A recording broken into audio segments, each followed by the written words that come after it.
Greetings and welcome. I am very excited to have you here today with all of you. As we get settled and members join, please take a moment to introduce yourself in the chat. Write your name, your title, the organization you represent, and a word or two that describes your thoughts, feelings about the first day of school. And we will get started at 10:03 a.m.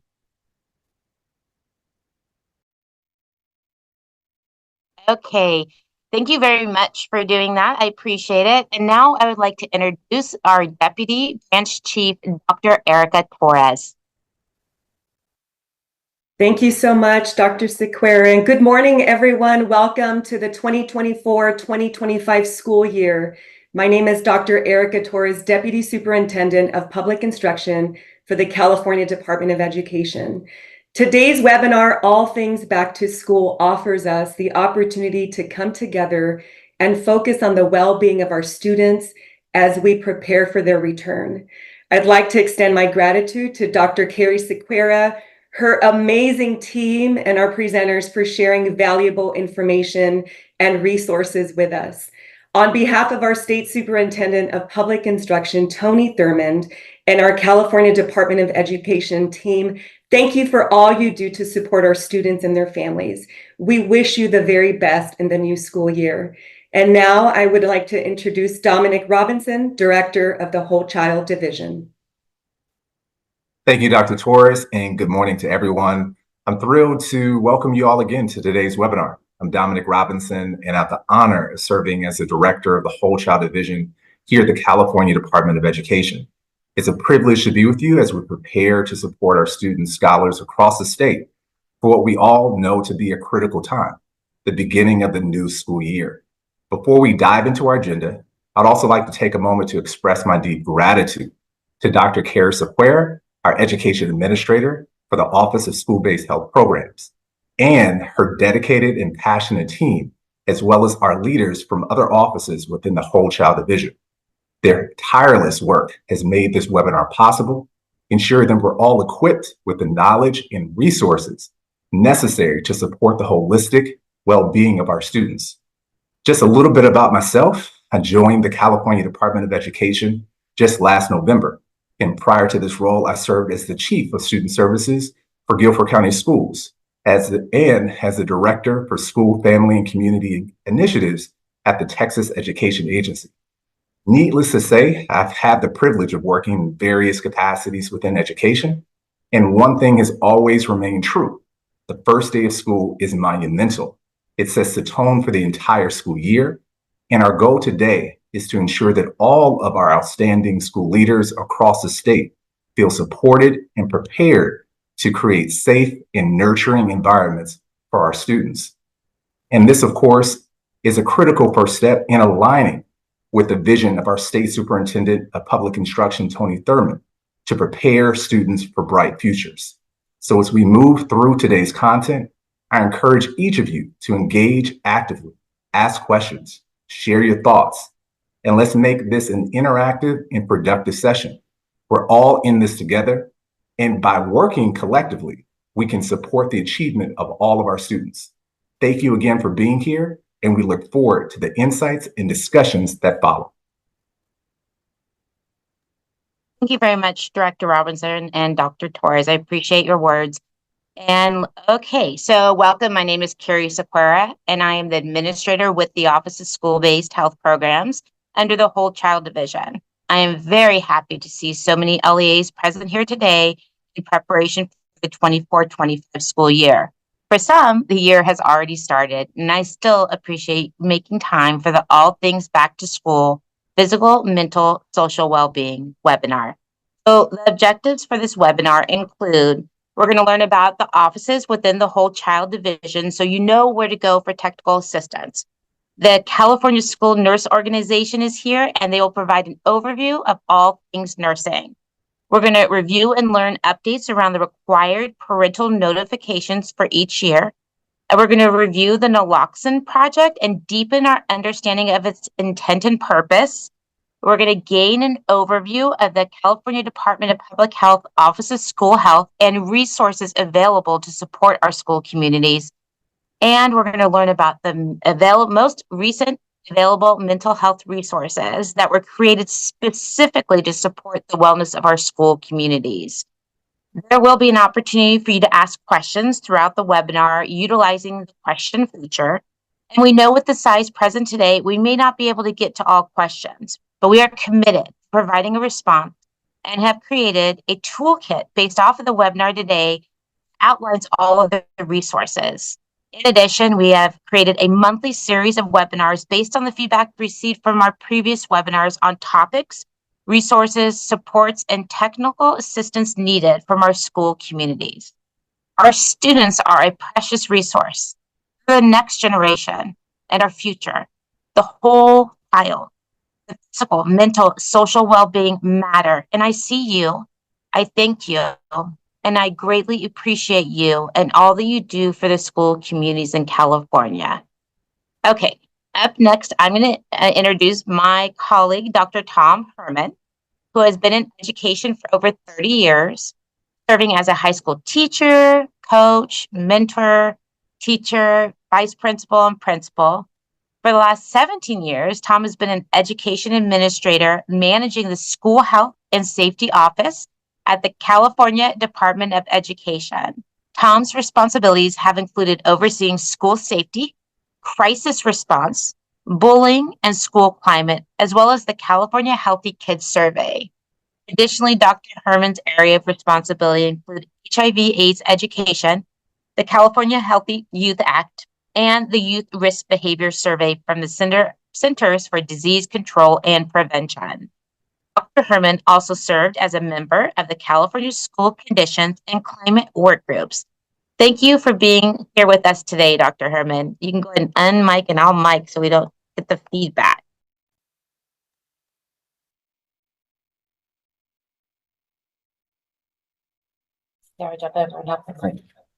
Okay. Thank you very much, Carrie. Thank you, Dr. Sequeira, for introducing me. Oh, we're having a little bit of feedback. Just a second.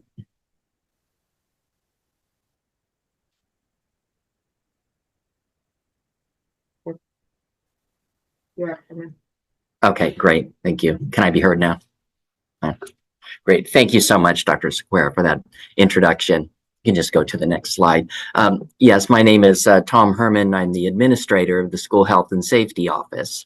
And just to talk a little bit briefly about our office, we administer the Bipartisan Safer Communities Act, which is a federal grant from the Department of Education that's designed to improve school safety and academic outcomes for students. It's related to Title IV, Part A,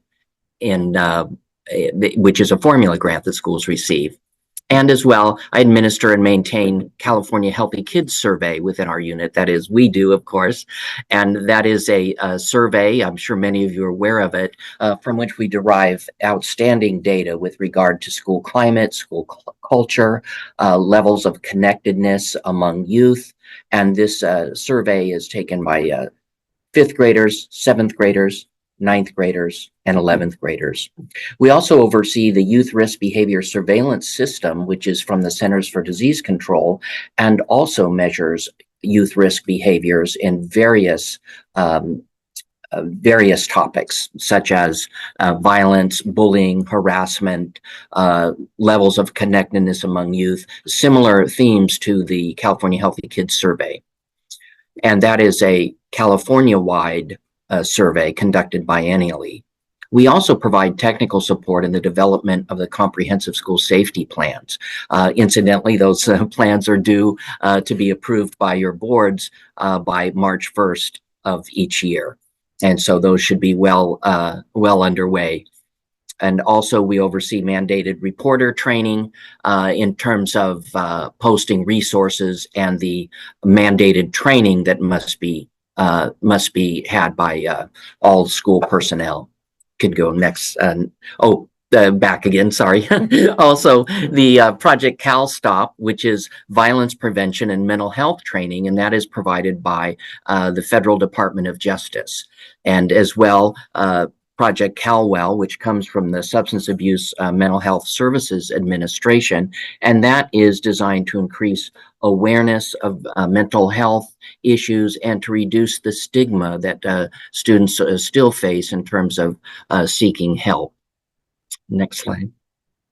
And also in our unit is the comprehensive sexual health, the HIV/AIDS education, and the California Healthy Youth Act. And as well, we have just this year the statewide task force to improve outcomes for the LGBTQ plus population. And so this is a very exciting task force that is starting this year. Thanks. And so our technical assistance mailbox is School Health and Safety Office, that is shso@cde.ca.gov. And we monitor that mailbox closely, and we're happy to answer any questions regarding information about the above topics. Again, thank you so much, Dr. Sequeira, for inviting our unit to share what it is that we do, and we appreciate being here and feel so honored to present information about the work that we're so proud of. Thank you. Thank you so much, Tom. Such great information from our School Health and Safety Office. Awesome. Our next speaker is Michael Warwick, who has been active in the field of education for the past 50 years. He started out as a classroom teacher in 1974. All right, Pam, I can't hear you. Can you start? I think you're muted.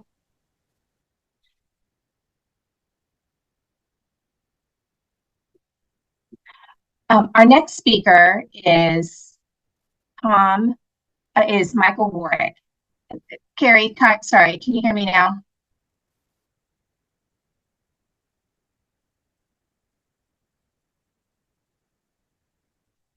Our next speaker is Michael Warwick. Come on down. He's been active in the field of education for the past 50 years. He started out as a classroom teacher in 1974 and currently serves as a retired annuitant at the California Department of Education. He holds multiple degrees and professional credentials, including a doctorate in education from the University of San Francisco. Michael has always been an advocate of educational options in education and is especially pleased to be part of the Educational Options Office. You're on, Michael. Okay, can you see me okay? Can you hear me? Yes, Michael, you're on. Go on. Okay, thank you. Good morning. I'm Michael Warwick from the Educational Options Office here at CDE. As we start the 24-25 school year, our hope is that all students throughout the state of California will enjoy a positive and productive year. We know, however, that some students may have a hard time achieving their full potential for one reason or another. Slide, please. And we're here to help. One of the main responsibilities of the Educational Options Office is to provide information, guidance, technical assistance, and monitoring of the instructional programs you see listed on the screen. For the next few minutes, I'll briefly comment on each of the 11 alternative programs listed. For additional information, please feel free to visit our webpage or contact us directly at the Ed Options Office. Slide, please. Alternative schools of choice provide different means of attaining the objectives of regular education. They're voluntary for districts, teachers, students, and their parents. Slide, please. Community day schools serve high-risk students or youth, including those referred through expulsion, probation, or a school attendance review board. They provide challenging academic curriculum and promote development of pro-social skills. Continuation education serves students who are 16 years of age or older who have not graduated from high school and are at risk of not graduating and are not exempt from compulsory school attendance. Slide, please. County community schools serve students who are referred by a parent or a SARB, are paroled, are on probation, expelled, homeless, or not attending school. Diploma Plus high schools serve students who are 15 years of age or older who have not reached their potential in a traditional secondary school setting and are at risk of not graduating from high school. Slide, please. Home and hospital instruction. School districts provide home and hospital instruction to maintain the instructional continuity during a student's temporary disability. Independent study provides individualized alternative instruction in the general education curriculum, either full-time or for individual classes. Slide, please. Juvenile court schools serve students under the protection or authority of the juvenile court system who are incarcerated in juvenile halls or are placed in homes, ranches, camps, day centers, or regional youth facilities. Slide, please. Magnet programs in schools are specialized programs or schools offered through school districts to meet students' individual needs or interests. Slide, please. Opportunity education serves students who are habitually truant or of irregular attendance, are in need of behavioral supports, are academically unsuccessful, or in need of a smaller and more individualized learning environment. Slide, please. For additional resources regarding educational options, feel free to go to the website that's listed at the top of this page, or to contact the Educational Options Office directly for general questions or guidance. Use the web page that's listed at the bottom of this page. Thank you very much, and we're here to help you. Slide, please.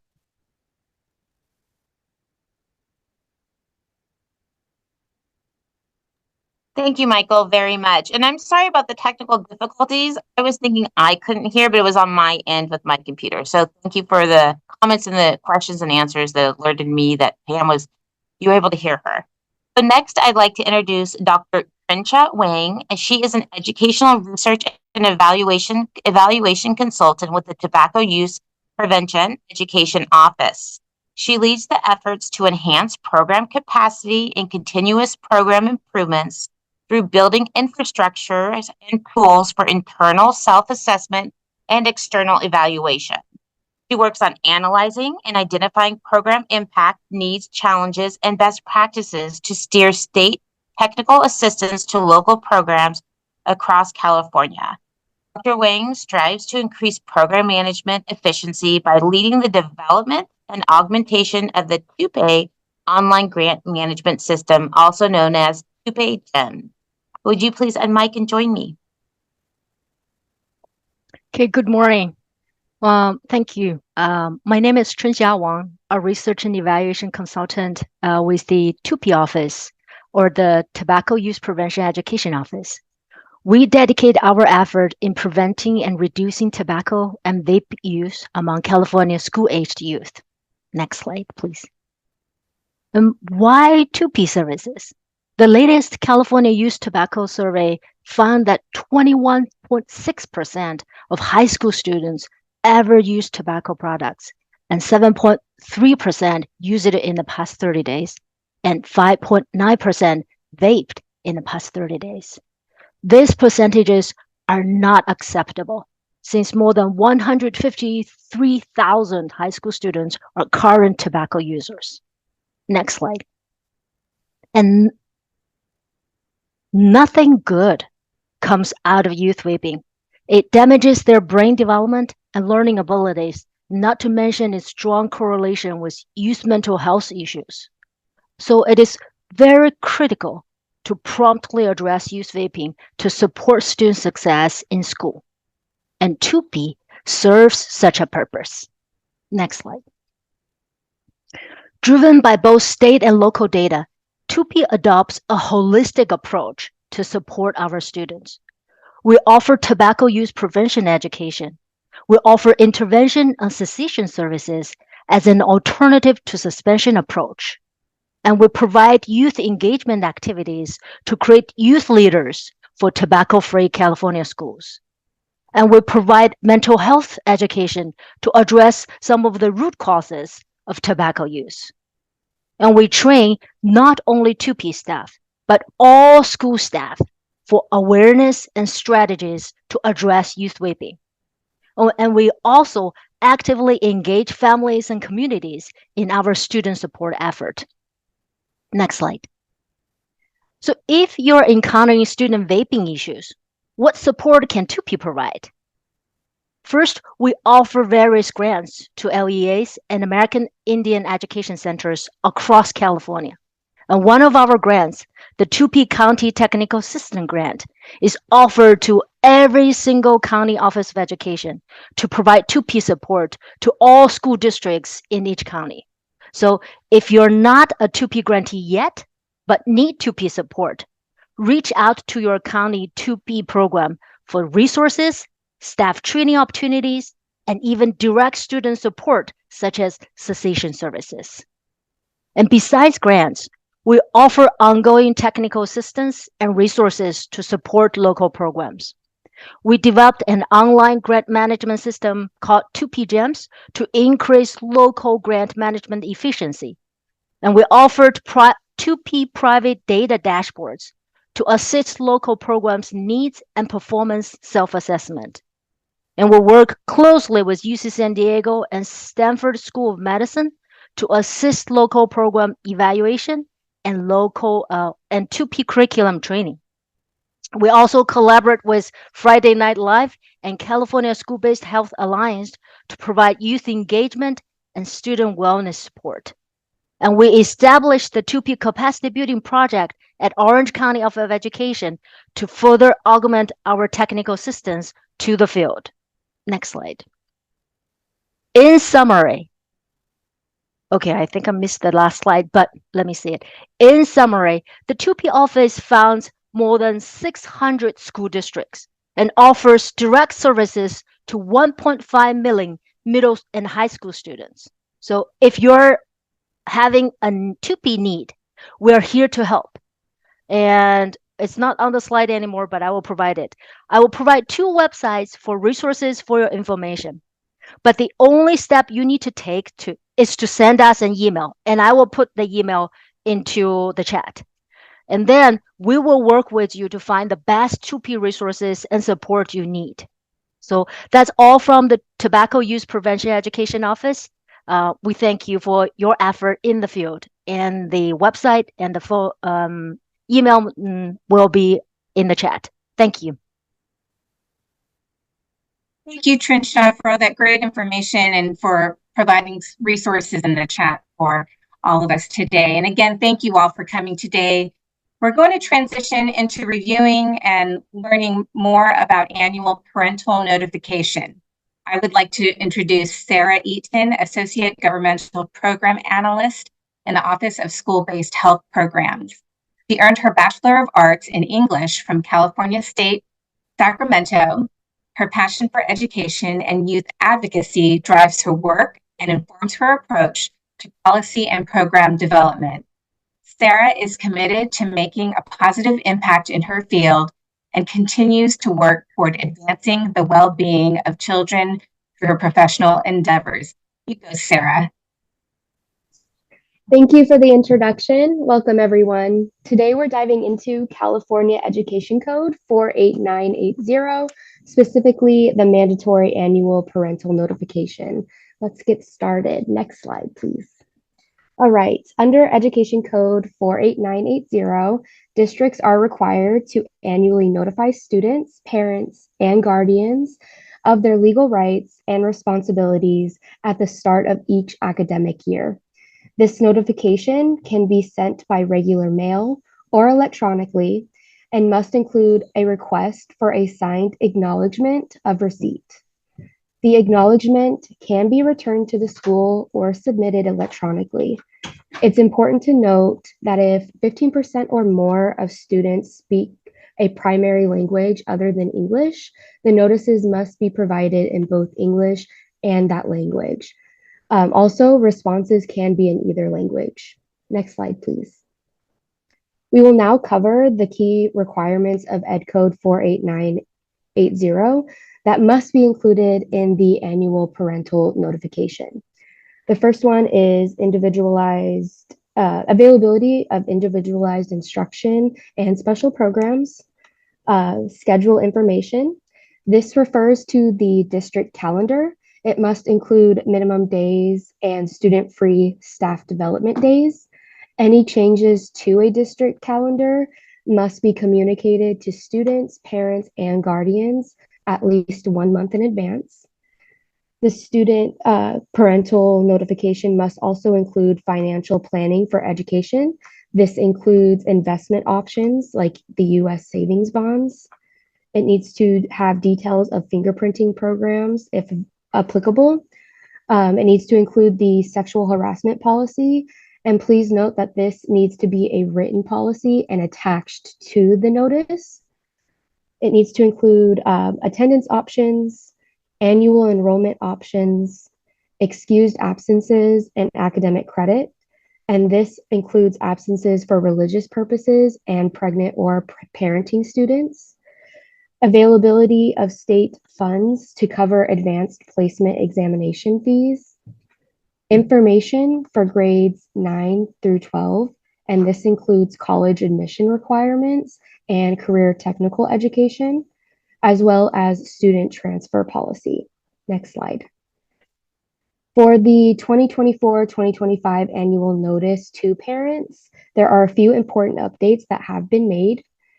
The anti-discrimination policy now explicitly covers all school-related activities and entities, including actions by the governing board, superintendent, and county superintendent.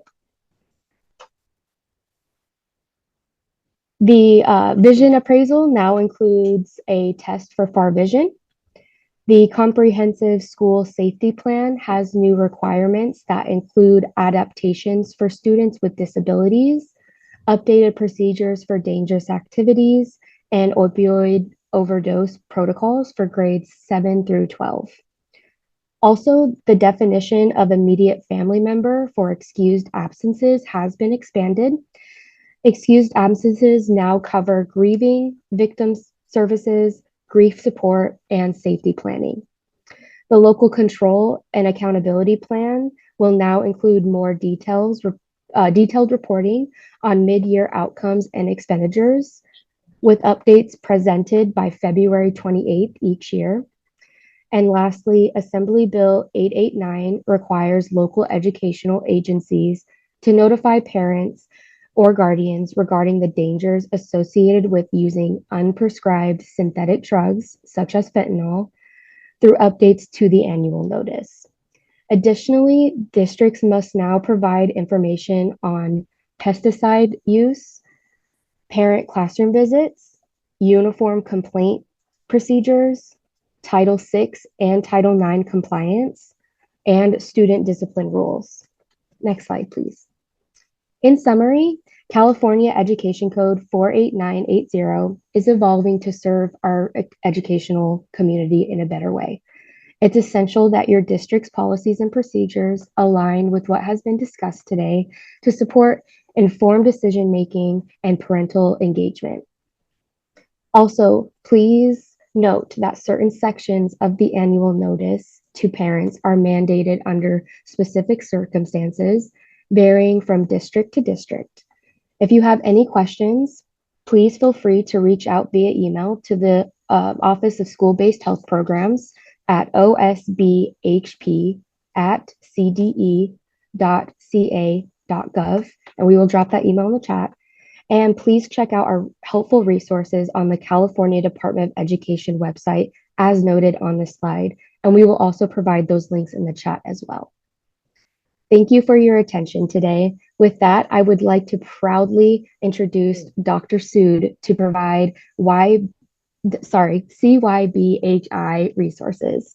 Dr. Suhil Sood joined the Children and Youth Behavioral Health Initiative in January as its new director. His background combines long-standing clinical experience as a pediatrician and an associate clinical professor at UCSF, with collaborative public health work, serving as a key leader in the California Department of Public Health Safety Schools initiative and overseeing their school health and chronic disease program. Please welcome Dr. Sood. Thank you so much, Sarah, and good to be with you all. Thanks for having me. I hope you had some respite over the summer. My kids start school tomorrow, so today marks the end of my summer, and I really do appreciate all of you for supporting their growth academically, socially, and developmentally. And as we start this year, I am certainly entering with hope and with gratitude, but I would also be remiss not to acknowledge that the school year is associated with stress. And for some, that stress can be intolerable. It can lead to anguish. It can lead to despair. And I'm about to share some statistics on suicide. And as I share these numbers, it's not lost on me that behind these numbers are real people and real lives, children, sons and daughters. And behind them were often families and communities that cared deeply. And so I know some of you on this call may be personally impacted by the issue. And I just want to acknowledge that. And I want to share this data really to ground our work and to place a call for action. So if we can jump to the next slide. This figure it's from a study pretty recently published in April of this year, in which researchers out of Oregon and California looked at the data of individuals between the ages of 12 and 25 who died by suicide across the US over a 30-year stretch. And they looked at the month in which they died. So I want you first to take a look at the dotted line, which is the older age group of that bracket, right? The 19 to 25-year-olds.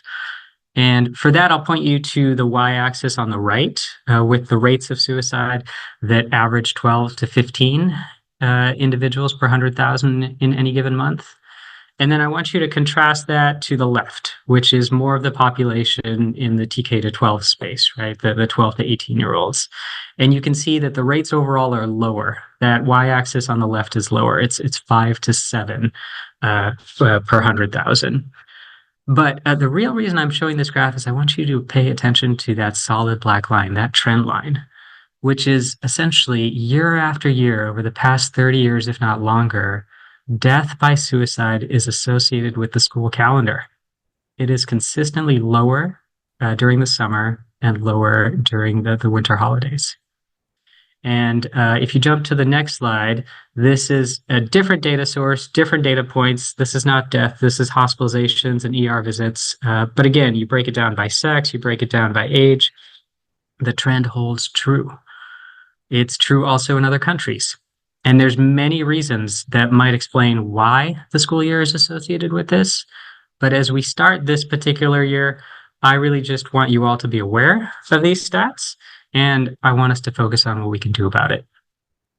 And so if we go to the next slide, my team supports an endeavor called the Children and Youth Behavioral Health Initiative. This is a multi-billion-dollar investment to transform services for our kids throughout this great state.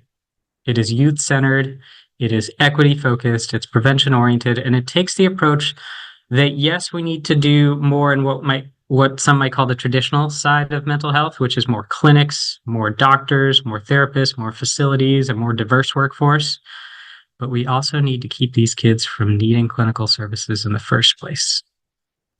So, been listening to you, been learning from you, and really just delighted to share a number of new resources that are here to support you as we start this school year. With the exception of one, I don't believe any were available at the beginning of the last school year, so we've made tremendous progress in this. And if we go to the next slide, I will introduce these to you now, but then really cede the rest of my time to a number of short videos that will provide you with more information about each of them. And ultimately, my ask is that every single one of you on this call, you pick one of these resources, and today, you can even do it while you're on the call, you share out this information with a friend, with a coworker, with a youth, with your school community, and that's really my ask. So very briefly, from left to right, on the top left here is we now have Safe Spaces. This is a course that's been developed by the Office of the Surgeon General to really for anyone who interacts with youth. And in that course, you can learn about the biology of stress and techniques by which we can develop safe, stable, nurturing relationships. So you'll hear from Nathan, one of our youth fellows, about why this course is so important. And you'll also hear from Dr. Rachel Gilkoff about one of the tools you can gain by taking this. In the middle top here, we have a service called Bright Life Kids. This is a service where parents and caregivers can find a number of excellent digital resources, and they can connect with the coach to walk through issues big and small. I'm using this with my kids. It's for free. It's for every Californian family with kids ages 0 to 12. And in a minute, we'll share a promo video about it. We also, on the top right here, have Never a Bother, which is a campaign focused on suicide prevention. And you'll hear from youth and community members who've worked hand in hand with us on developing this campaign. This particular video is a message that they have to share for really the elders and the caregivers out there. On the bottom left, there is a campaign also that we have going on called Live Beyond. And this is really to provide all Californians with awareness to recognize the impact of adverse childhood experiences on our bodies, on our communities, and to provide tools to address them. So in a minute, you'll hear from Selena. She's been through some tough times, and she's here to share her optimism. And then after that, you'll hear 2 videos produced by your youth at your schools with support from our partners at Directing Change about some mental health, important mental health resources. And then following me, you'll hear from my dear colleague, Dr. Tully, who will share more about the resource on the bottom right, Saluna, which is another digital platform for youth ages 13 to 25, where they can get free confidential coaching from professionals. So again, I hope you'll share these tools. It's not just a nice thing to do. There's science behind it too. The science behind belonging and social interconnectedness, it's increasingly strong. It has an impact on well-being. It has an impact on school attendance. So this is how we get there, and we get there together. So as we enter this time of stress, it's time to show support.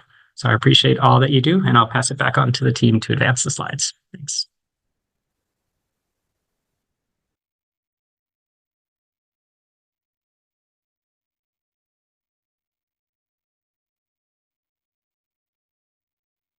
Is my favorite, especially when it comes to teachers and educators, has to do with the Safe Spaces modules.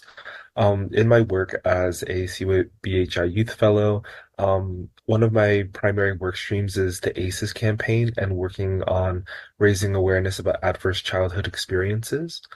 And what I really love about the Safe Spaces modules is that teachers are already so incredible. They're on the front lines of the mental health crisis. They see it in their students every single day. And my teachers in particular played such a critical role in making sure that I'm even here today. And I saw that they were able to do that just out of their sheer care and passion for me as a student. But I wish that they were given more support and more resources and even more officialized training. I took some of the Safe Spaces modules myself. I think it's really helped me understand other youth better, and this is coming from me as a young person myself. I know that my teacher would have really appreciated it when he was helping me through so much that was going on in my life.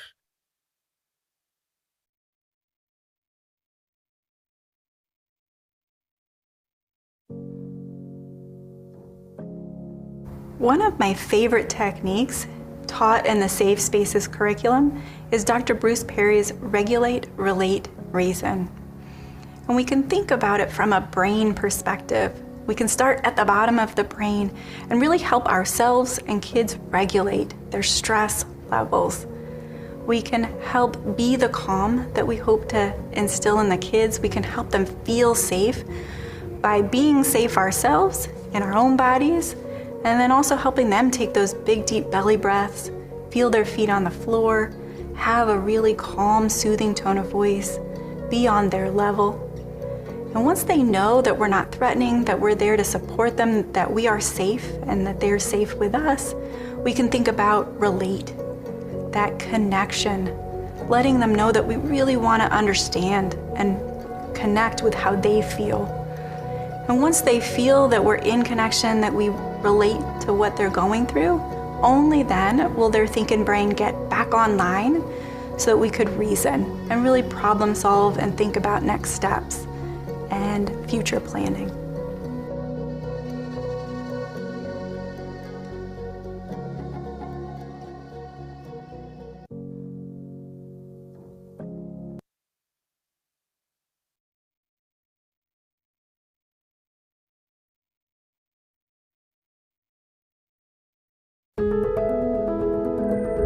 Childhood is filled with lots of big feelings. So is parenthood. Big feelings aren't one size fits all. They're different for everyone. For every infant and toddler, every kid, every tween, and every family. Bright Life Kids can help you navigate those feelings with free, personalized behavioral health coaching and tools created by experts for families with kids ages 0 to 12. Live video sessions, secure chat, and on-demand tools are now at your fingertips when you need it most. Throughout every stage of childhood and parenthood. The best part? Thanks to our partnership with CalHope, Bright Life Kids is available to all California families, regardless of income, at no cost. It's really 100% free. No insurance or referrals needed. We're here for the tough stuff. From worries to tantrums to making friends to managing screen time. Bright Life Kids is your partner in parenting. Access to free, high-quality behavioral health coaching is finally here for California families. And enrollment is fast, easy, and secure. Get all the tools for all the feels. Sign up for free now at brightlife.kids.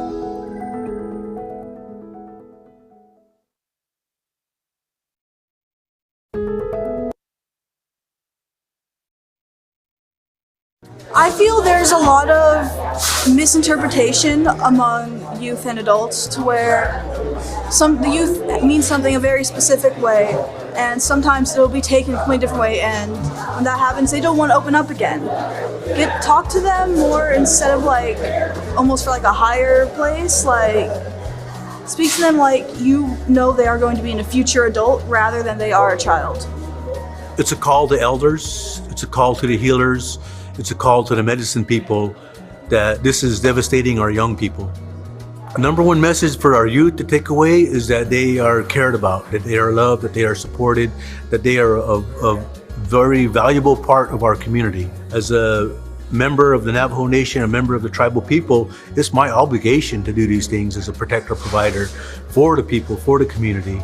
And I put myself in awkward places specifically for that. And as an elder, you have the knowledge. As a healer, you have that wisdom, and we need that. And our future elders and our future healers are those are the ones that are suffering right now.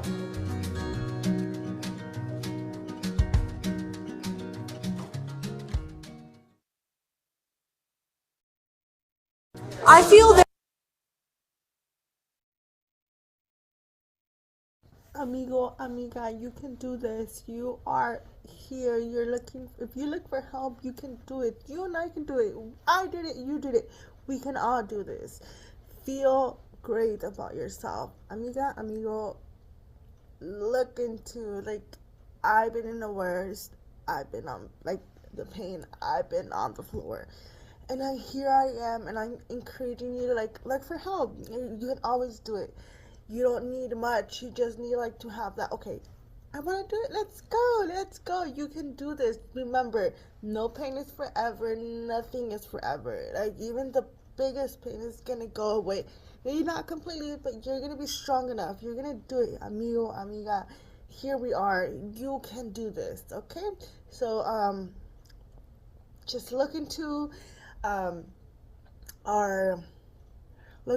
what your resources you have around yourself. Look into I don't know, connect to your educations, your teachers. Maybe they can anyone can help you. Anyone can connect you with someone. You don't even know it's around the corner. There's someone for you. So we can do this. We can do this.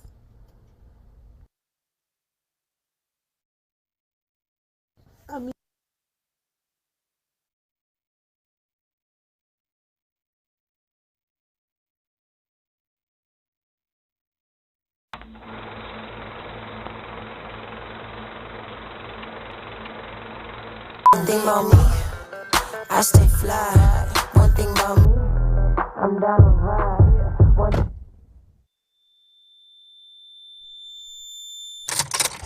Boy, spinning and pop time. Out here trying to keep up with the rock side. You can catch us with the baddies in our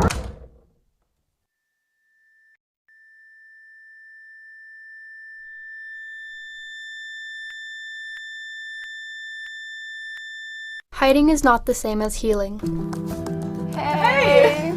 Your own silence can feel uncomfortable and may even seem more uncomfortable to break. But the first step to making progress is accepting that you may be going through something. I'm not okay. By confronting your feelings instead of distracting yourself from them, they can become easier to manage. Opening up and speaking about your struggles can take some of that weight off your shoulders. Quick distractions may be easier in the short run, but the best course of action is to be honest with yourself and others. Call 988 or text TEEN to 839-863 to get support today.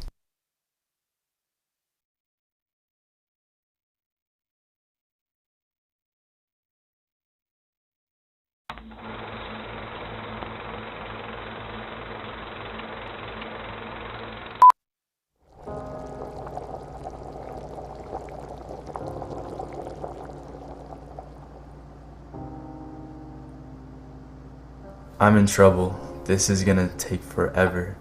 I feel trapped. I'm worried. I know something is up, but I don't know how to talk to him. I don't want to push him even further. I'm scared. I can tell he knows, but I can't disappoint him even more. He didn't risk everything for me to be struggling in school.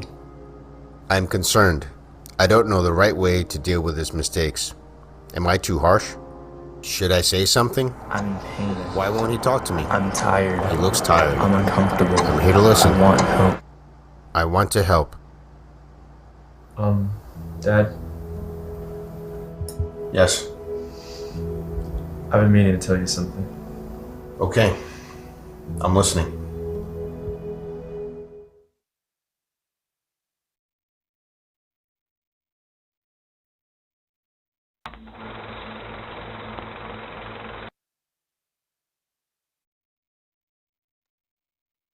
Thank you very much. These resources are wonderful. And I really want to echo what Dr. Suhail Sood said, was just share it with one person. Just one person, share this resource. Thank you so much again. So next, I'm really honored to introduce Dr. Tully. Dr. Tully is a Harvard-trained licensed clinical psychologist and cognitive neuroscientist, VP of Clinical Integrations and Partnership at KUTH, and holds a faculty appointment in the Department of Psychiatry at the University of California at Davis. Go Aggies.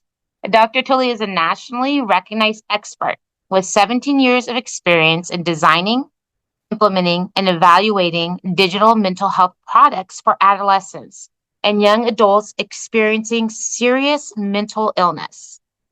Over the past decade, Dr. Tully has worked with the state of California to build and deploy multiple digital mental health tools for youth mental health in community settings across California, including universal screening for psychosis, adjunct early psychosis, outpatient treatment support, and a learning healthcare network for improving outcomes in early psychosis care. KUTH is a digital mental health company partnering with the California Department of Healthcare Services to deliver free and effective mental health support to all California youth aged 13 to 25 via the Soluna platform. Dr. Tully's role at KUTH focuses on integrating Soluna into the mental health continuum of care through strategic partnerships with health and education systems and community advocacy. Would you please join me now? Thank you. What a kind introduction. Appreciate it. And hello, everybody. Good morning. Thank you for spending time with us. And thank you for the work that you do to support our youth and children. I'm going to spend the next 15 minutes chatting to you about our platform, Soluna, and giving you some information for you to be able to share with the young people that you work with. Next slide, please. So first, I just want to orient everyone to who we are and what Soluna is. So KUTH is a company that was born at a kitchen table in the UK in 2001 by two people, one counselor and one internet enthusiast, to transform youth mental health. And then in 2023, KUTH was selected from over 450 vendors for the CYBHI Virtual Services Platform Workstream. And thank you, Dr. Sood, for such a great overview of the CYBHI work streams and missions. So what we did as part of that contract, which is being administered by the Department of Healthcare Services, is we've built and rolled out our platform called Soluna, which is providing free mental health support for all California youth aged 13 to 25. As I said, it's funded through the Department of Healthcare Services with CYBHI dollars. Some key information about our company is that we're the #1 digital mental health provider for UK youth. We've got 20 years of digital mental health expertise. And I want to make the distinction between mental health support services that are delivered digitally versus digital mental health support services. So really thinking about how we innovate traditional care to be delivered through digital means. We've got over 50 plus peer-reviewed research papers that drive our outcomes. And you can see here that over 70% of our users achieve positive change in life goals and address their wants and needs with just a single session with one of our practitioners. Next slide. So here are some key pieces about Kooth and what we've done when building Soluna for young people here in California. We are a true prevention and early intervention approach. It's person-centered. We're upstream. We consider ourselves to be, Soluna is really a digital front door to mental health support, where we're bridging that gap between that moment that the young person first starts wondering what might be going on, maybe first starts having some questions, and all the way up to when that young person might need more formal outpatient support or acute services downstream in the continuum. We're science-driven, as I've mentioned, with a real focus on goal-based outcomes. So it's person-centered and it's about helping the young person achieve the life that they want to lead. So traditionally in mental health support services, the focus is on symptom reduction and not necessarily goals. And what we've done is we've flipped that narrative and we're focusing on the goals that the young person wants to achieve and identifying the things that need to happen in order to get there. Now, that might be symptom reduction, but it might not be. It might be getting a library card or figuring out the bus system in your town to get you to that library, or figuring out how you can tell that person that you have romantic interest in them and you want to take them out on a date. Finally, I want to talk about something that I'm really proud of and was one of the reasons why I actually chose to work for this company, is that we have a very high standard and quality control process for our practitioners to make sure that every single one of them is providing consistent high quality support. So we have comprehensive training for our practitioners that goes throughout their career with us. It's not just at the beginning. It covers things like safeguarding, ethical practices, and gold standard approaches like trauma-informed approaches and motivational interviewing. We also conduct quarterly audits of our practitioners' performance against our clinical model here that you can see on the right, iRespond, to make sure that they are indeed providing a consistent high quality service to our young people. It needs to be integrative, responsive, evidence-based, safe, person-focused, outcomes-driven, non-judgmental, and data-driven. And this is something I really want to flag for folks. As you probably all know, in traditional mental health care settings in this country, somebody like myself, I go through training at my school, I do my practical hours out in the field, I take my licensure exam, and then off I go to practice my career. And from that point on, typically I receive very little oversight on the quality of the services I'm providing. Sometimes if you're in a specific setting, you get really good supervision and support, and other times you get nothing and you're sort of flying solo. And what that means for young people when they enter the mental health continuum of care as a new consumer, it's very hard for them to know that the person they're talking to is going to provide good, responsive, evidence-based care. And so Kooth has solved that problem by using this model, and they've brought that over from the UK to implement here in California. Next slide. So now that you understand who Kooth is and got to know us a little bit better, let me talk about Soluna, our free mental health support for all platform for youth aged 13 to 25. Next slide. So really key part, and continuing on the messages from Dr. Sood, everything about Soluna has been designed for young people, by young people, with community members' input and support. So you can see that during the conceptualization of the platforms, DHCS took input from a collection of community partners and stakeholders across the behavioral health continuum. And then the initial design and development was done with co-design input from over 300 California youth. We continue to get ongoing user experience feedback from young people who are actually using the application, using the platform via a third-party user experience company called Dscout. And then we get ongoing detailed input and co-design from our youth advisory panel. So you can see that being youth-led and having youth-driven content is a core tenet of Soluna. It wouldn't make sense for me to make an app for somebody my age, in my middle-aged life situations. We need to make an app for someone in their early years, in that young adulthood transition. And in order to do that, we need young adults to help us do it. Next slide. So here are the 3 pillars of support that a young person can access in Soluna. First, they can access information through our self-guided resources section. This is a collection of articles or videos or carousel swipe throughs and self-assessments that provide information about mental health challenges, mental health recovery, but also information about life in general, developing your identity, figuring out your own voice, figuring out self-love, what your values are.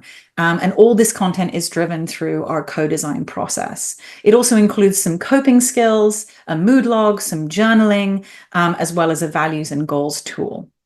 The young person can figure out their journey through that self-guided resources section of the platform in whatever order they want. So it's fully autonomous and really emphasizes self-determination.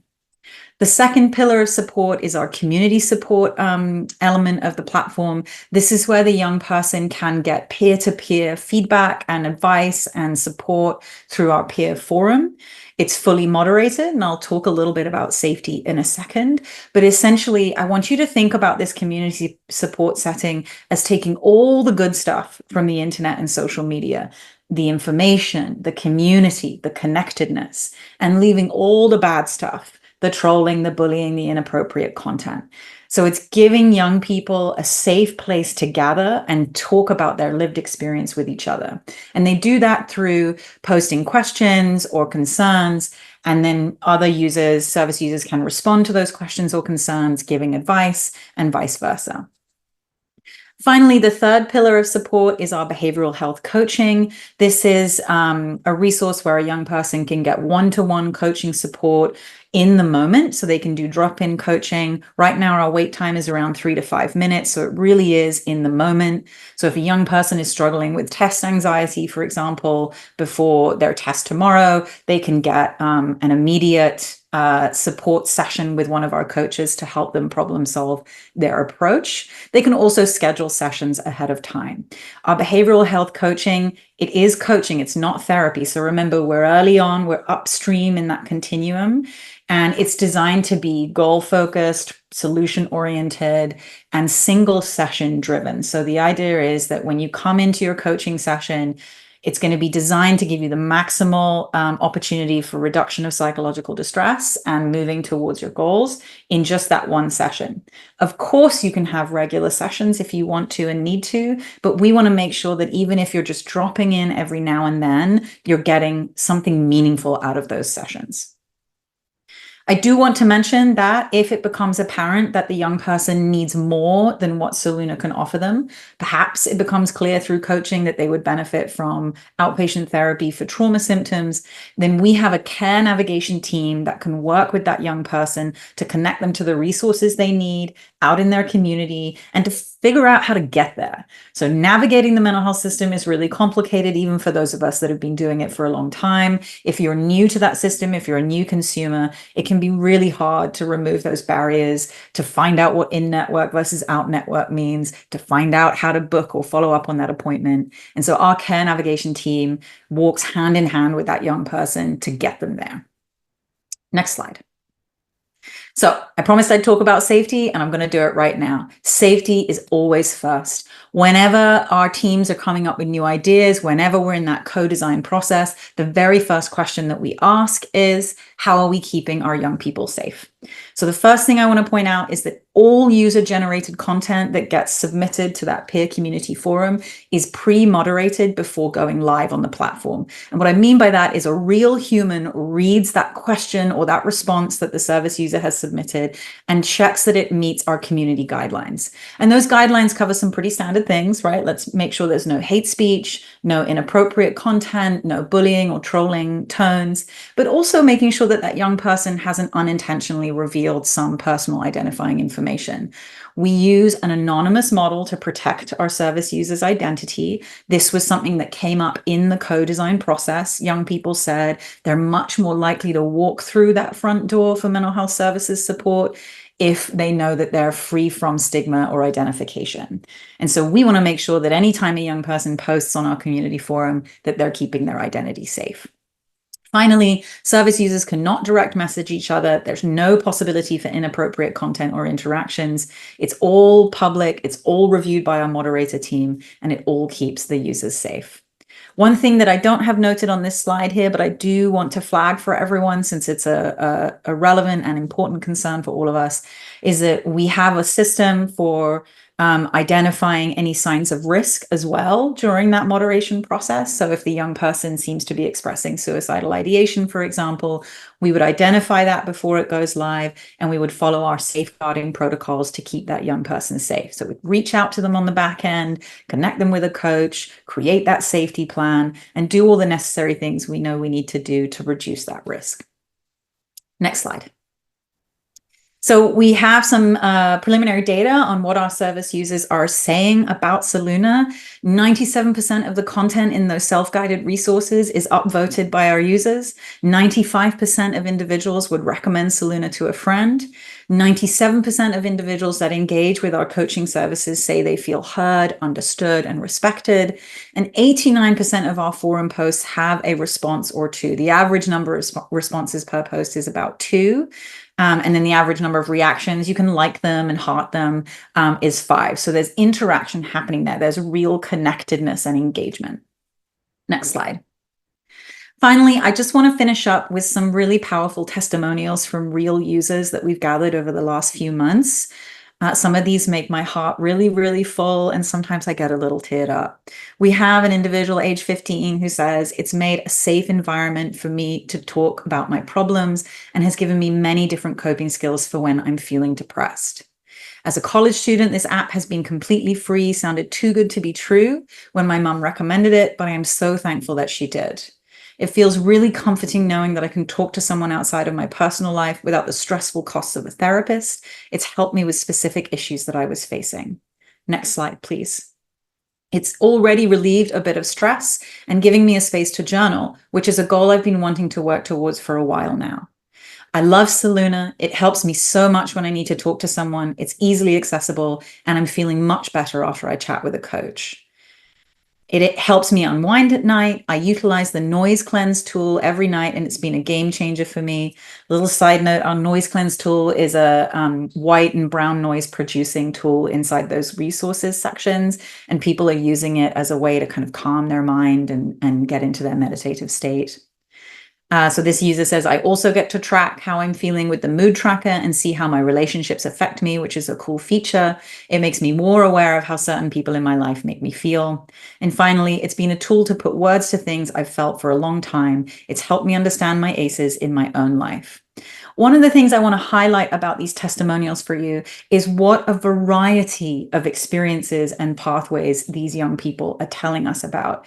They're each navigating through Soluna in their own way. It's an autonomous, self-determined journey towards building the life they want to live, rather than a person like myself kind of dictating their mental health journey. They're discovering the one that works for them and using those different tools in the way that supports them best. Next slide, please. So just a quick summary for you all. Soluna is a safe space for young people to explore and express themselves anonymously. We provide one-to-one support through one-to-one chat or video sessions with our behavioral health professionals. And I'll just take a moment to tell you a little bit about who those people are. So about 3/4 of those individuals are what we call certified peer support specialists. So those are individuals who have lived experience of mental health recovery, system navigation, or other life challenges like experience being unhoused, financial or food insecurity, etc. And they've gone through training to learn how can they apply those lived experiences as a way of providing mental health and behavioral health support to young people who are in the same age range as them. So that's about 3/4 of our coaches. They're really bringing that lived experience lens, which is something that we know to be extremely powerful when reducing stigma, validating experiences, and reducing psychological distress. The remaining 1/4 of our practitioners are a mix between sort of general behavioral health counselors, some substance use counselors, and then, of course, our licensed team. So these are licensed behavioral health professionals who are doing all those things that licensed people do, like safety checks, risk management, supervision, training, etc.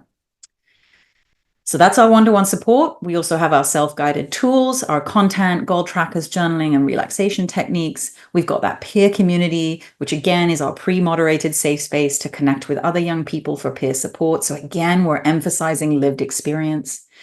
I do want to point out that we have multilingual support built into the platform. So the app itself has coaching and content available in both English and Spanish. We also have phone coaching available in the additional 17 Medi-Cal threshold languages. And then, as I mentioned, we have our care navigation feature, which is our concierge service that links service users to needed community resources outside of Soluna.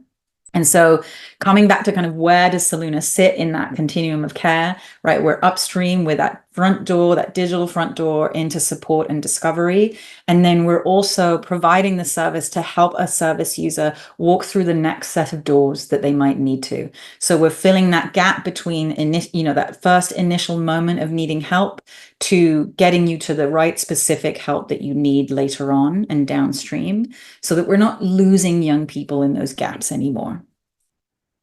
Next slide, please. So there, you can try the app out for yourselves. We have both an Android demo app and an iOS demo app. That's Apple, iPhone. For those Android users on the call, it's a pretty simple step process for you. You're going to just click on the link. You're going to download the app and install it on your phones, and off you go. Do note that you do have to keep coming back and manually updating the app. That's just the way that Android demo apps work for now.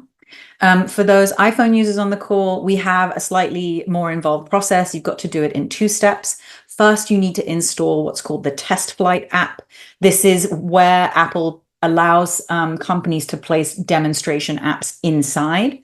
So once you've installed that application, you then come back, you click on this second link, and it will install the demo Soluna app through Test Flight. All you need to do is click on the link and it'll do it for you. And from there on, you can just launch the Soluna demo app. I'm happy for folks to get in touch with me if they need support with this or you want a more thorough demo. And I believe that my email has been put in the chat, but it's also on the next slide, which is a thank you. And let's do this together.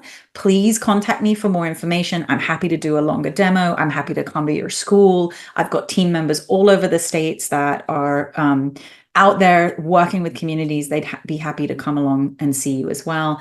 And of course, you can email me at tully@kooth.com. I look forward to hearing from some of you. Thank you and have a good start of the school year. Many, many thanks, Dr. Tulane. Please, she really means it when she says, please contact her, and I hope you do. Next, I'm thrilled to introduce 4 amazing presenters from our California School Nurses organization. Sherry Coburn is currently the Division Director for Comprehensive Health and Payer Services for the San Joaquin County Office of Education, where she has worked for the past 28 years. The comprehensive health includes student mental health, physical health, expanded learning, and health education. She oversees $40 million of federal, state, and local funding. She has been a registered nurse for 40 years and a credentialed nurse for 30 years. Holds a master's degree in nursing and a doctorate in educational leadership from St. Mary's College. Sherry also serves as the executive director consultant for the California School Nurses Organization and a board of director for the Ripon Consolidated Fire District. Corrine McCarthy, RSN MSN, is the coordinator for school nursing at the San Diego County Office of Education. She has worked in pediatric nursing since 1980, with the last 16 years in the school setting.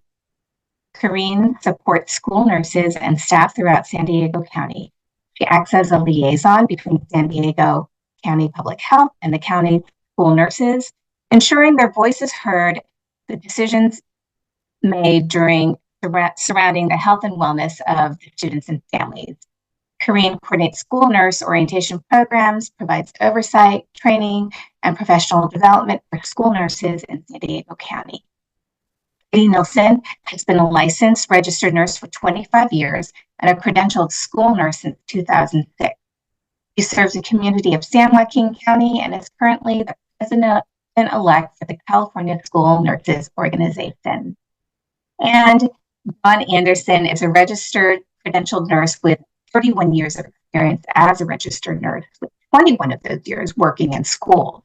She is currently working for the Oxnard Union High School District and is the CSNO president. Let's hear it from our CSNO. Please join us.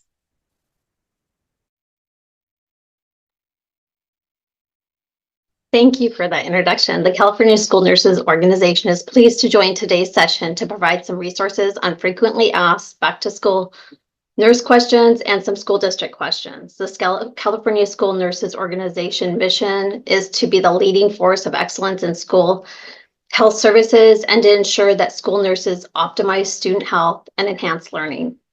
As trusted professionals, credentialed school nurses are uniquely trained and qualified to address chronic medical and mental health services, and that impact our school attendance by reducing barriers to those services. It would be our hope that every student in California has access to the expertise of a credentialed school nurse. We are here to help. So let's get started into the introduction of all things nursing overview. Next slide, please. So everyone's unwanted back-to-school best friend. According to CDPH website, there are approximately 6 to 12 million childhood lice infestations each year in schools. In the past, school policies emphasized that a child with head lice was to be excluded from school until all lice and nits were removed prior to returning to school.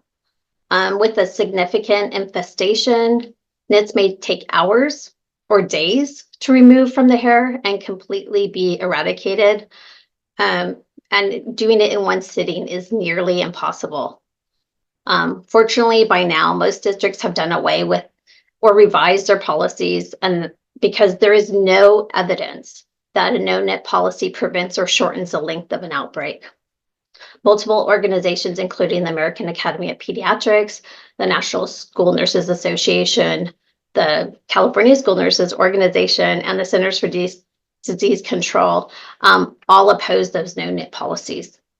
It's important to remember that transmission of head lice in the classroom setting is extremely low, and there's no sign that poor hygiene or living conditions increase or reduce the risk of contracting lice.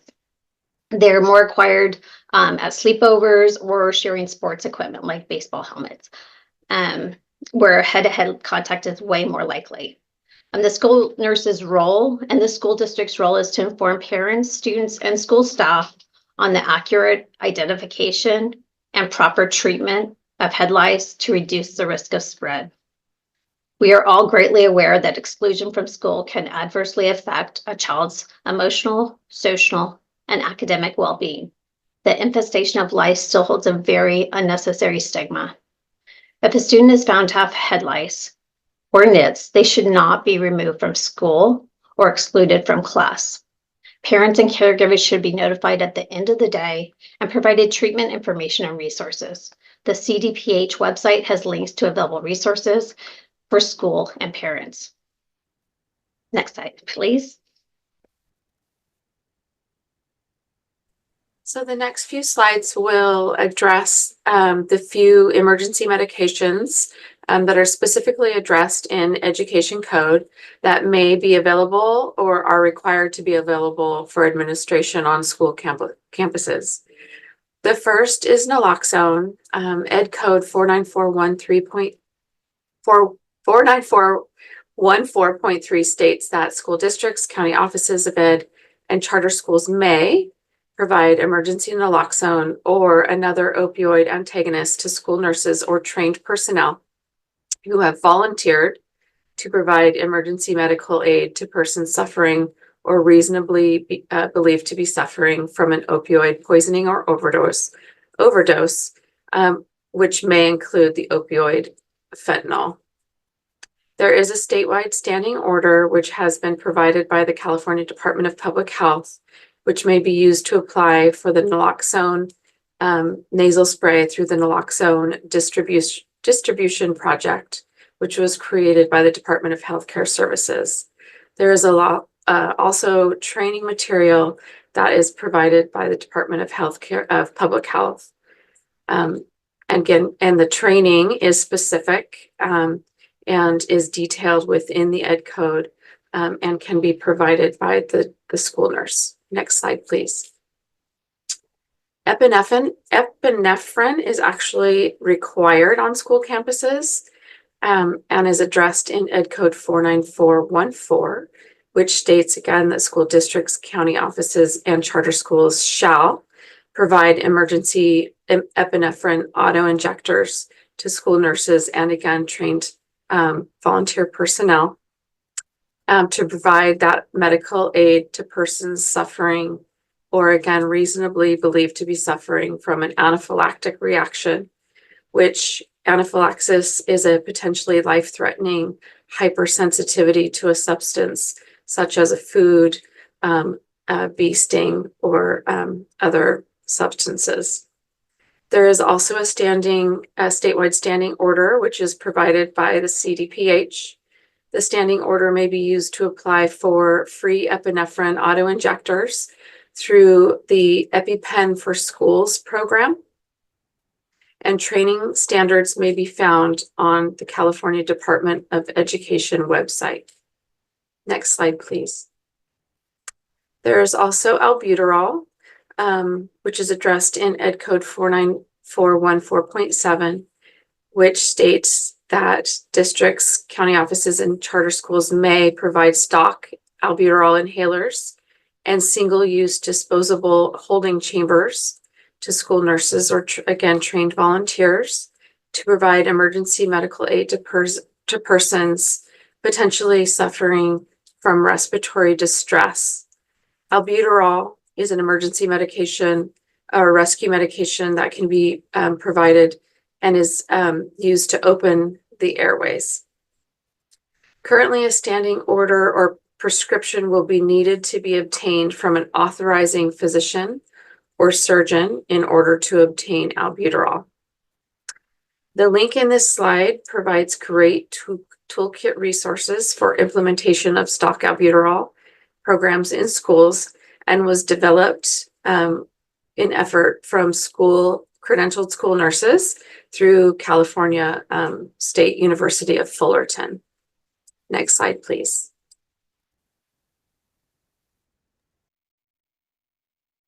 So this is the time of year when hundreds of immunization cards come flooding into our health offices. It's really important to ensure that our school site and districts have clear practices that are in place to accurately evaluate incoming immunization records and communicate with parents and caregivers regarding those children who are missing or who have conditional admission for school entry.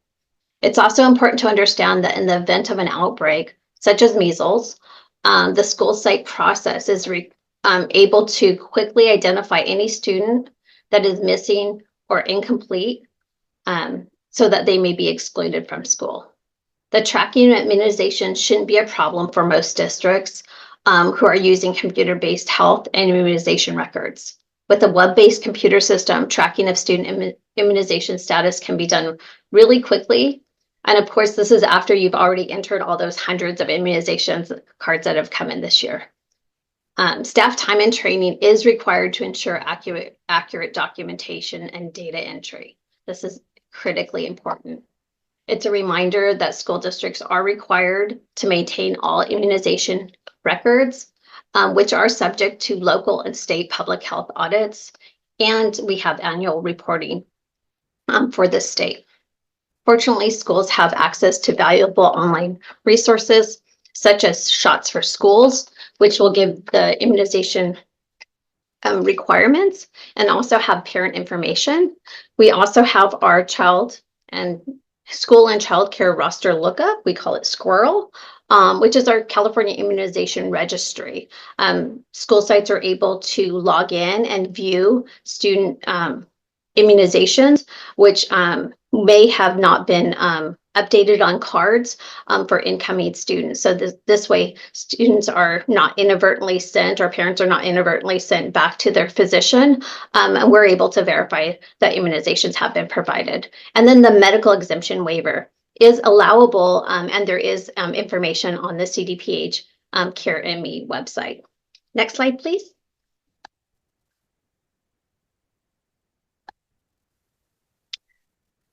This is the week that I come back to school. So I've been doing a lot of TB risk assessments. Beginning in 2015, there was a law required the assessment for TB infection of school employees, which changed. Prior employees were required to have a PPD done. In 2015, the law was changed and a TB risk assessment questionnaire was essentially born, which has now gone through several versions. The new version is on the link, was last done in 2020. Now school employees are required to have a TB risk assessment questionnaire completed by a licensed healthcare provider every 4 years. New employees must have their TB risk questionnaire done within 60 days of hire, unless they have a verification of being cleared for TB. As a cost-saving measure, many districts have now requested that their licensed healthcare employees, such as their credentialed school nurses, RNs, or LVNs, perform the TB risk assessment for schools, for their school employees. If the risk factors are identified, the employee would be referred for a TB test and medical examination to determine if that person was free of infectious tuberculosis. The California Tuberculosis Controller Association, along with CSNO, has developed answers to common frequently asked questions that may arise. The newest version of the risk assessment questionnaire and FAQs can be located at the provided link. Next slide, please. Excuse me. Suicide prevention. So I want to begin by thanking and congratulating CYBHI for their successful rollout of the Safe Spaces campaign, which provides access to suicide prevention toolkit, trauma-informed ACEs mental health resources. This is an amazing resource. I love it. I was happy to hear the data from Dr. Sud. We have come a long way in addressing suicide risk and interventions in school. In 2017, legislation was passed in an effort to ensure school employees are more aware and proactive in addressing youth student suicide by requiring the creation of district suicide prevention policies. Model policies should include measures for prevention, intervention, including risk assessment and referral, and postvention in the unfortunate event of a completed suicide. The policies need to specify high-risk groups, which include students with disabilities, mental illness, substance use disorder, foster youth, LGBTQ+, and unhoused. These policies need to be reviewed and revised every 5 years. The CDE website has a wealth of suicide prevention resources for schools to develop and or revise their suicide prevention policy. As equally important is staff and student education surrounding suicide risk factors and referral. The CDE, through a partnership with Living Works, has created free staff education videos and student education for grades 7 through 12. Additional efforts to ensure safety and resources for students is the addition of helpline phone numbers that have been placed on the back of all student ID cards, which also include the suicide prevention hotline numbers and other required phone numbers for services. Families and students are also required by law to be notified twice a year on all school and local mental health resources. And our links to these resources are attached to this video. Next slide, please.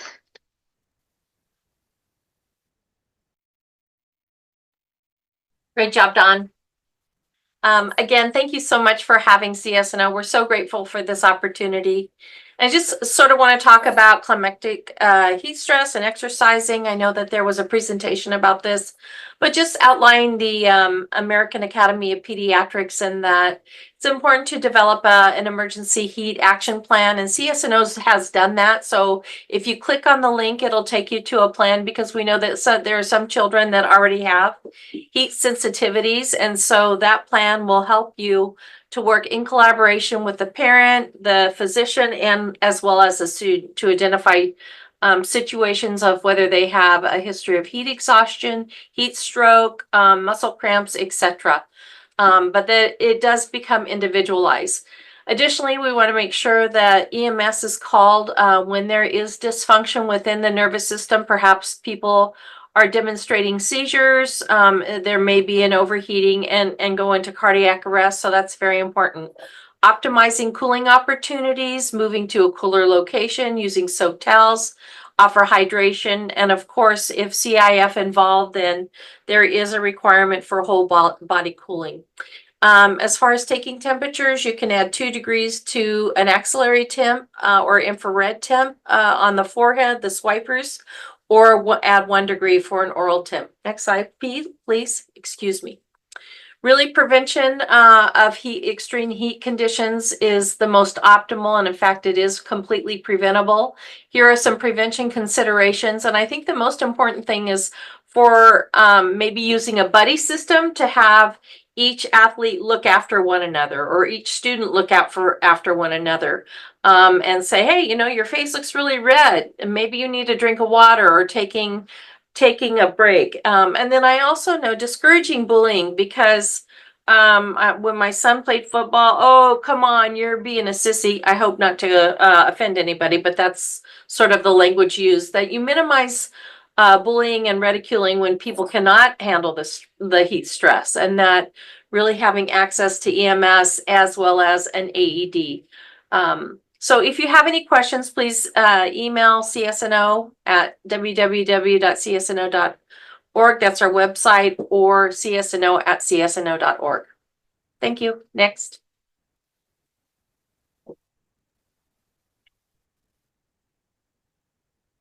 Hi, the California Health and Disability Program, CHDP, physical exam requirements has ended.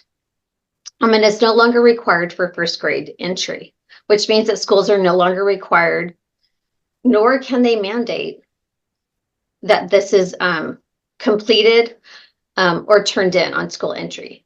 Many districts have already provided this form as part of their kindergarten roundup in March. However, it's no longer required. I do want to be clear. Schools are still required to collect immunization records prior to school entry. Just were not required to collect the PM 171 form, which has been collected for many years. This is a change for many of us, and it's difficult for people to transition. However, we are not telling families to no longer go to the physician. In case you are wondering, the transition of the CHDP programs and services does not result in a loss of health services for children, as these services are now being covered by the Medi-Cal and managed care systems. The transition is designed to simply streamline the delivery of services. The form is still available as a resource for schools and parents, and caregivers are still strongly encouraged to have their children get their annual preventative health visits. School districts can be proactive in this by providing information to families on the annual periodic physical requirements. Next slide, please.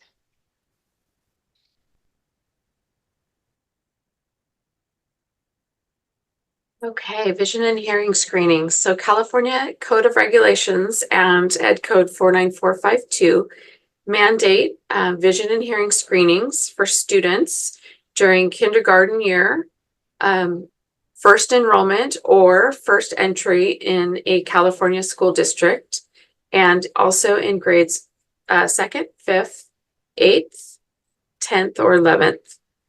They may be performed by the following: a registered nurse, a licensed vocational nurse, or a certificated employee, and they must be done under the supervision of the credentialed school nurse. Hearing screenings also must be conducted by a school audiometrist, which requires additional schooling within our CSU program. Next slide.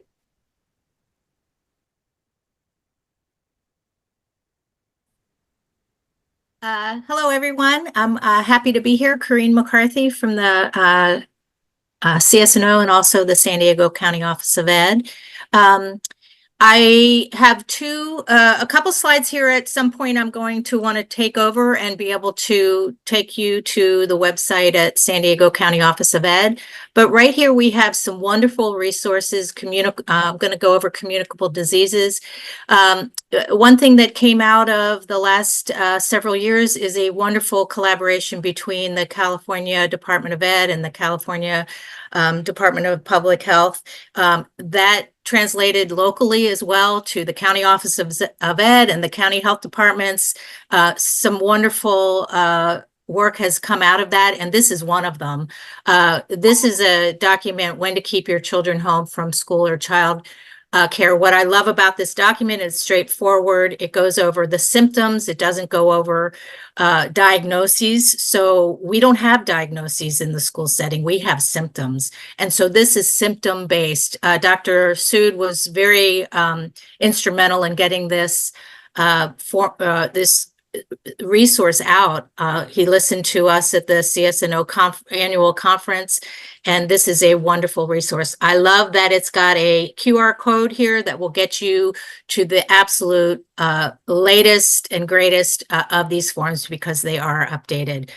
If you don't know of this resource in your school setting, I know there's a lot of school nurses on here, but a lot of administrators on here. This is a wonderful go-to resource. And next slide, please. The other two resources that I want to mention, again, not going over these specifically, San Diego County Office of Ed still has our COVID-19 decision now table instead of, we've simplified it greatly. What I like about this for us is that it's got the employee OSHA guidelines in here too. The student guidelines are very similar. They are the same as the previous slide resource that I had up. But this is for you as well. And then this CSNO guideline goes into a little bit more depth. As you can see, each one of these are flip charts. You flip to what you want, and it gives you a great resource that is on the CSNO website that I think the link is already in the chat. Two wonderful resources. Again, if you have questions, CSNO, we email CSNO and we certainly can help you out with that. Next slide, please. So this is where I want to take you to some toolkits. And I think I will go ahead and take over now, if I may. It's always a dangerous situation when you start taking over the website, but I think that I've got it here. I'm hoping everyone can see the toolkits and other resources. Give me a thumbs up. Yay. Thanks, everybody. I'm going to go to presentation mode. So this is the landing page for the school nursing at San Diego County Office of Education. Let me go to here. This is, I want to say that CSNO, about 200 nurses at the last state conference, I presented and picked their brains, and I got some great information, and I developed a possible drug impairment action intervention flow chart. This is what's wonderful about this, and what I learned was that every district LEA school may do things a little bit different based on if they have naloxone in their school, whatever they have. So the information is all editable. I'm going to go to my website and let you see it. So this is the real live website. And It has wonderful resources. We are welcome to we want you to use it, share it, whatever you want. For nurses on the call, there's individual student healthcare plans that are all sorts of things under here that you can download, edit, and make it individualized for you. There's a naloxone toolkit. Again, a lot of the information has already been shared, but this is in one place. Please use it. The link to what we just talked about with the epinephrine, but this is really what I'm here to talk about, the Drug Impairment Intervention Toolkit. Again, over 200 school nurses over the state of California have put input into this. And what I've learned is it needs to be editable to what your district schools are needing. So please take a look at this. There's some more information there. There's also an assessment. This is for unlicensed personnel. And then because, again, licensed personnel can do different, more in-depth assessment. There's a whole document on that too that I'll go into. We also have information on I Choose My Future, which is a series of presentations that can be downloaded and used in the classroom. It's all about with students in mind, and it provides viewers with a comprehensive, straightforward insight into how substance abuse impacts the individuals, families, and societies. You see mainly Rocky Heron, who works for the San Diego County Office of Ed and has been a DEA agent in his past career. Also, lots of other resources for parents, staff, and students. Because there's lots of nurses on, I want to go over this assessment document, which again is strictly for licensed care personnel, LVNs, RNs, credentialed school nurses. You can see that you download it and you can edit this and make it exactly what you want for your district. So that's a resource for drug impairment assessment. I'm going to stop sharing, but what I want to tell you is that the reason that was developed was because there was a tremendous number of questions about what are schools doing for assessing these students who come into the health office. How are we engaging with these students? And so this is just a platform for nurses. I want to say thank you for listening. CS&O is here for you. Please reach out if you need anything.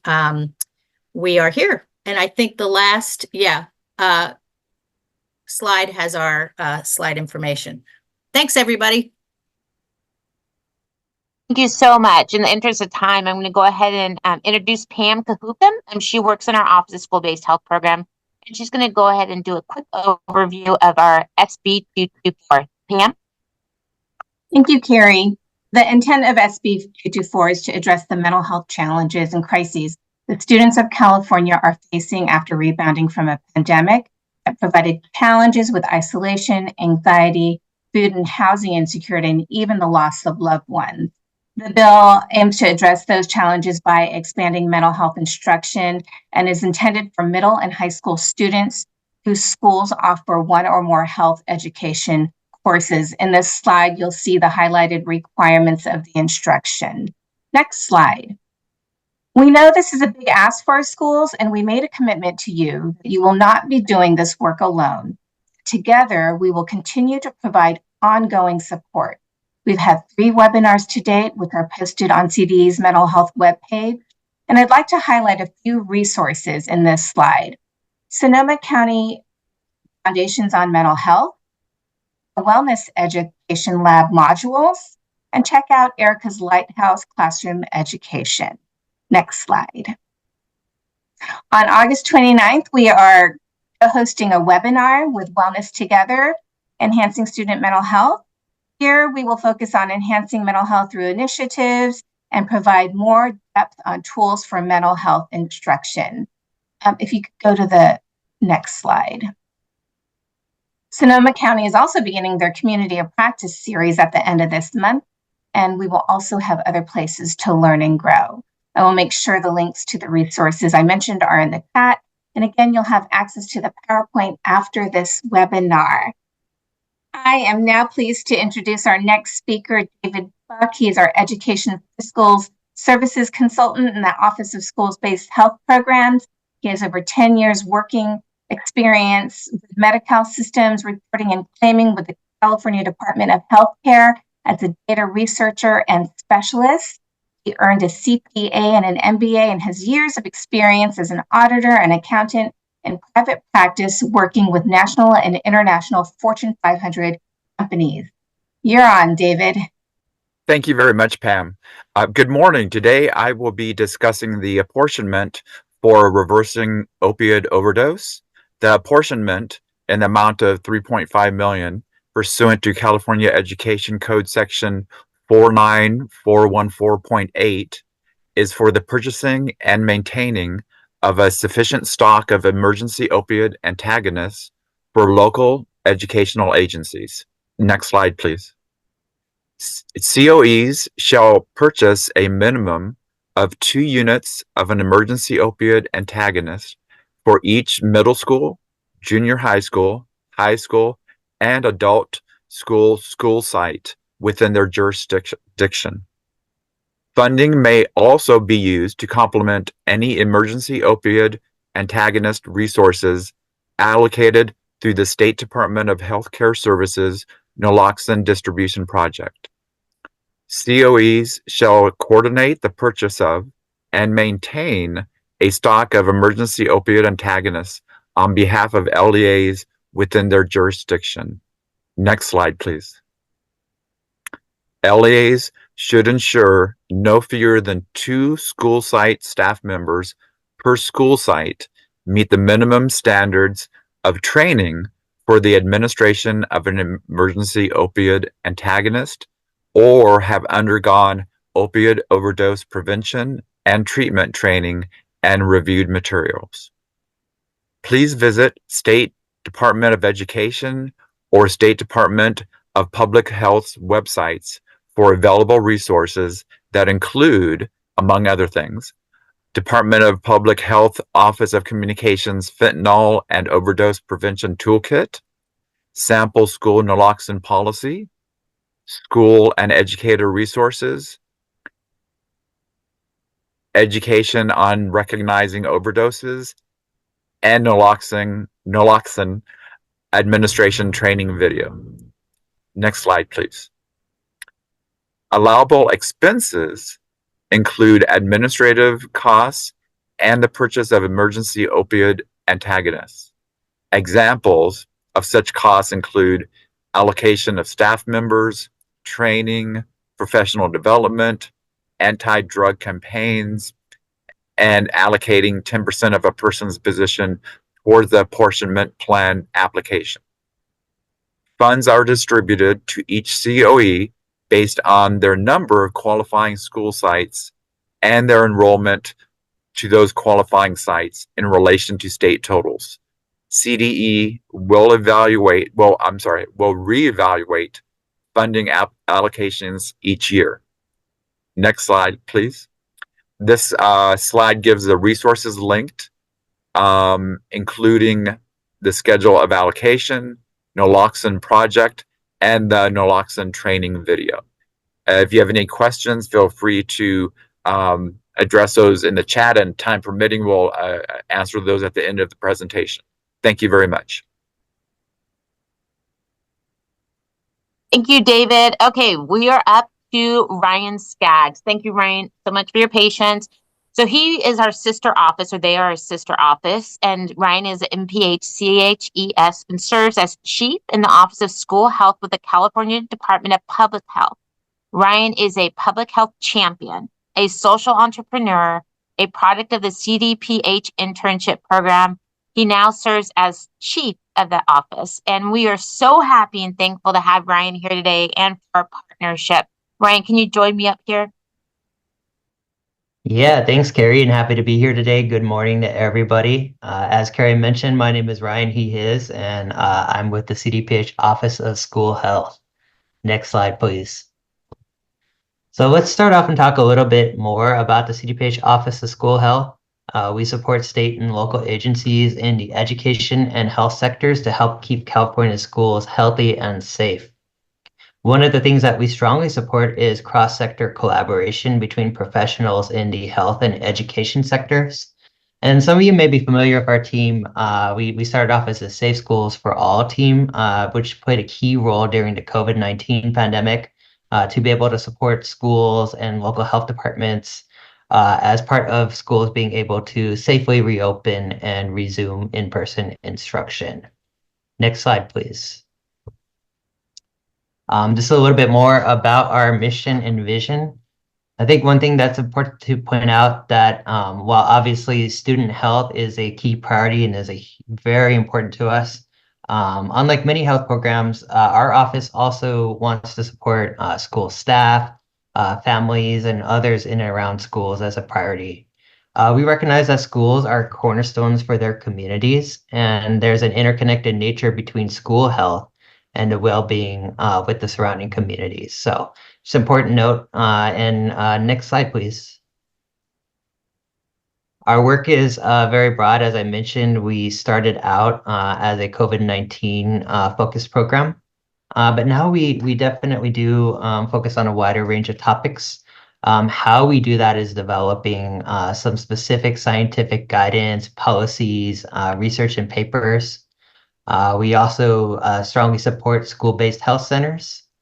And like I mentioned, one of the key things that we want to help facilitate is collaboration between state and local education and health agencies. We facilitate a distribution listserv, an email list, and we'll go ahead and post that in the chat. Please feel free to reach out to us if you'd like to subscribe to our emails, reach out for technical assistance, and if you'd like to attend our regular office hours webinars. Next slide, please. So again, a lot broader focus than our initial work in COVID. We've definitely focused on substance use and overdose prevention. As time's gone on too, definitely a greater focus on mental and behavioral health. We still do a lot of work in COVID-19 and communicable disease mitigation, guidance and policy, but also key priorities have included oral health, indoor air quality, teen and driver safety, head lice, pink eye, staff wellness, and a wide variety of other school topics that aren't included here. Next slide, please. So we provide technical assistance to school administrators, school nurses, teachers, and staff at local health departments, and really others who reach out to us via our shared inbox.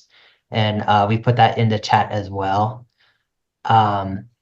We're not subject matter experts in every single health topic, but we do respond to all technical assistance requests received, and we can connect requests with subject matter experts in CDPH on a wide variety of health topics. So if we don't know the answer, we still follow through with each request and make sure that we've closed the loop and that those who reach out to us have received the information and resources that they need.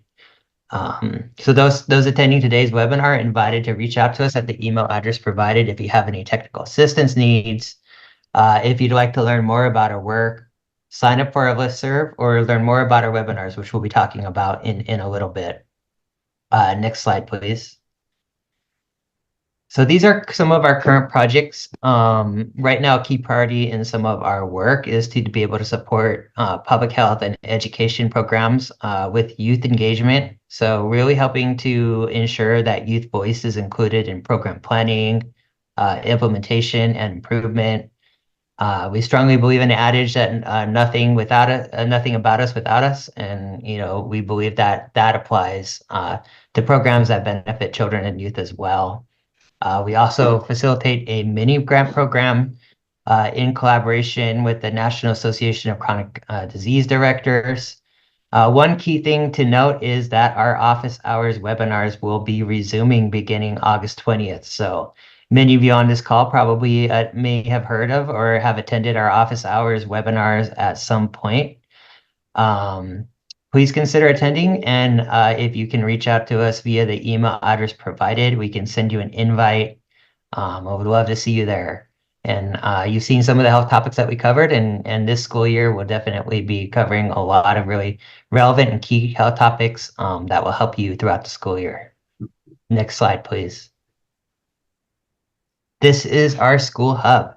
It's a one-stop shop for all things school health related. It's a great resource for school administrators, nurses, local health departments, and others who work with children and youth.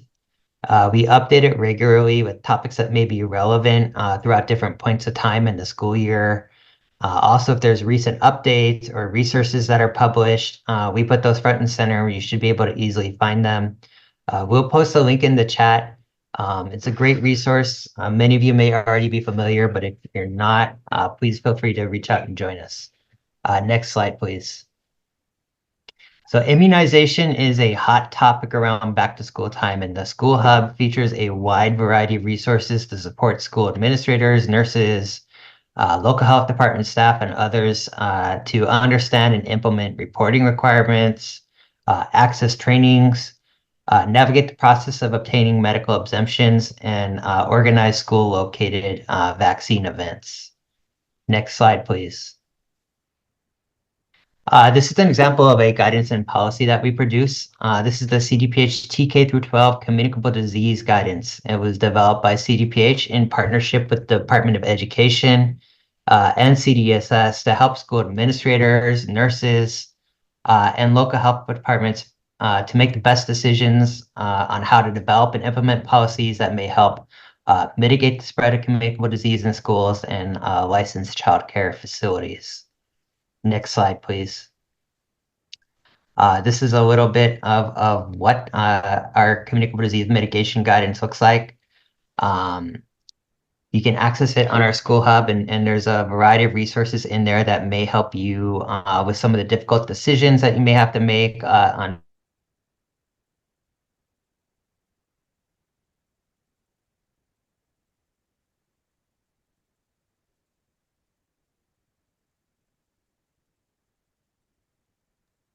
Hey, Vanessa, do you want to pop in? I think that Ryan might have froze.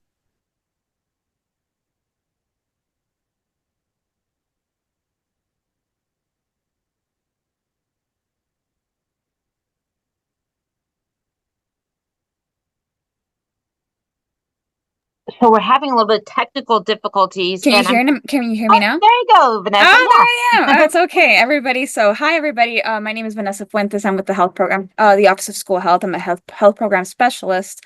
With that said, the CDPH symptom guidance is a key resource for helping TK through 12 schools and childcare facilities to make difficult decisions around what to do if a student shows symptoms of communicable disease. The guidance explains a wide range of symptoms and considerations that may help when making decisions around whether or not a student is able to attend school and be able to meaningfully contribute. So with that said, you should be seeing the links in the chat. So if you are more interested in providing us with questions, please provide us with an email at the Safe Schools team at cdph.ca.gov web link or email.